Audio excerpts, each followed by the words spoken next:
girl, who had heard of the strange new saint, came from her province to the capital and visited him in search of education and spiritual instruction. She had never seen either him or a portrait of him before, and met him for the first time in his house. When he came up to her and spoke to her, she thought him like one of the peasant preachers she had often seen in her own country home. His gentle monastic gaze, and the plainly parted light brown hair around the worthy simple face, all at first inspired her confidence. When he came up nearer to her, she felt immediately that another quite different man, mysterious, crafty and corrupting, looked out from behind the eyes that radiated goodness and gentleness. He sat down opposite her, edged quite close up to her, and his light blue eyes changed color and became deep and dark. A keen glance reached her from the corner of his eyes, bored into her, and held her fascinated. A leaden heaviness overpowered her limbs, and his great wrinkled face, distorted with desire, came closer to hers. She felt his hot breath on her cheeks, and saw how his eyes, burning from the depths of their sockets, furtively roved over her helpless body, until he dropped his lids with a sensuous expression. His voice had fallen to a passionate whisper, and he murmured strange, voluptuous words in her ear, just as she was on the point of abandoning herself to her seducer.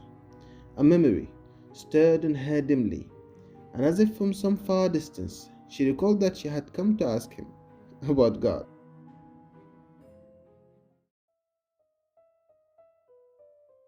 1905, in the street of Petersburg, the salon of Countess Ignatiev was unusually full. Politicians, society ladies, and courtiers all had arrived early to meet this Siberian monk, some say a healer, maybe even a saint, Grigor Efimovich Rasputin. Now you might have imagined a legendary entrance filled with sacred awe. I mean, he's the god of seduction, right? But no, that's not true actually. He was ugly, with stringy hair, old with a long ragged beard, and you could see the disappointment from miles away on the face of this Russian elite. So if you are unhappy with your appearance, I want you to know that looks do not fucking matter, alright? Rasputin approached them one by one, rubbing his big hands around their fingers and looking deep into their eyes, judging them, disturbing their souls for God's sake. And then all of a sudden, his facial expression would shift to kindness and warmth. He actually hugged some of the women there in the most inappropriate way. Then he began a kind of folk dance with them, with a strongly sexual tone. He danced and made them dance while his eyes were inviting the most attractive women to join him. All of these strange actions created a sense of excitement and to some extent a degree of admiration. And from that moment, it all started. Because after that day, he kept repeating what he had done in all the cultural salons there, with the same theatrical performance and the sexual tone. Rasputin, let's say, blessed most of the rich class women in Russia back then, and the other classes too. And it was a hard blessing, I believe. He had this theory that you cannot be a true repentant if you have not sinned in the first place. So, they sin. That is very smart, actually. He was a great seducer. And to be honest with you, what can be more seductive and alluring than sacredness? I mean, tales of demons and gods, sinners and saints, in a world drowning in paperwork and procedures, early mornings, steep coffee, crowded streets after work. People crave something more sometimes, like a break from reality, if you know what I mean. They crave the tension, plot, the feeling that there's something bigger than this dull routine, the shiver across the skin. If you can be the one who can create this kind of fantasies and make people to believe it, then you are not just a good seducer, you are the devil himself. Over the time, Rasputin became one of the most powerful men in Russia. He managed to bring even the Tsar himself under his spell.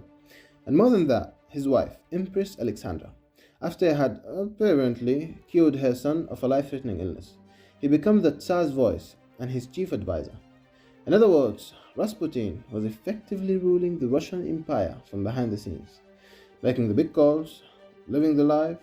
Women from every level of Petersburg society visit him in his flat. And according to Robert Greene in his book The Art of Seduction, there is even this exchange that took place between one of the few women who resisted his seduction and her friend, And it goes like this. How can one refuse anything to a saint? Was that a saint need a sinful love? But he makes everything that comes near him holy. I have already belonged to him, and am proud and happy to have done so. But you are married. What does your husband say?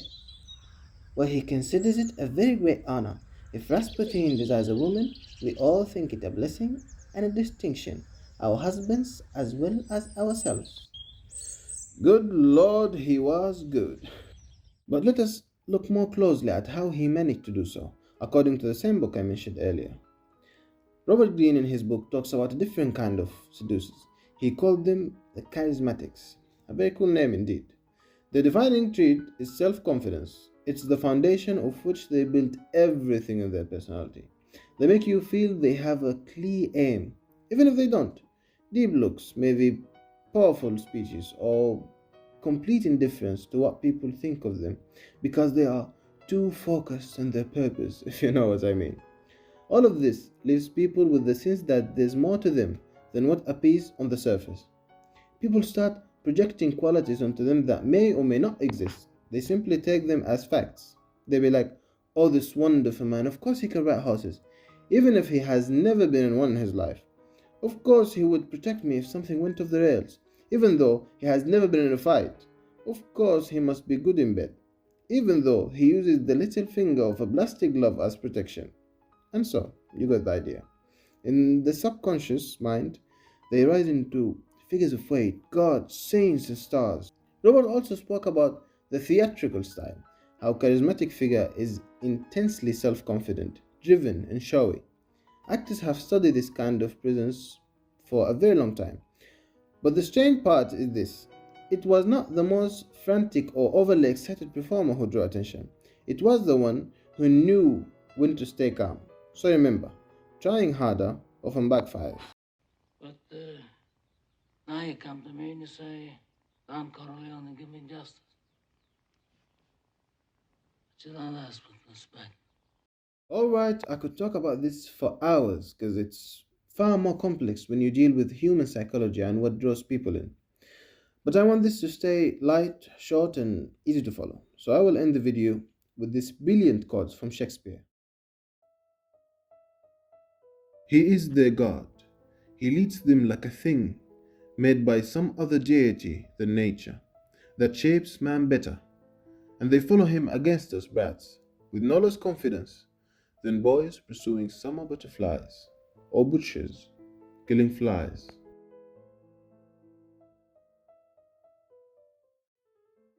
Stay well, my friend. Don't forget to follow because there's more where this came from. Live your life, enjoy it, y hasta la vista.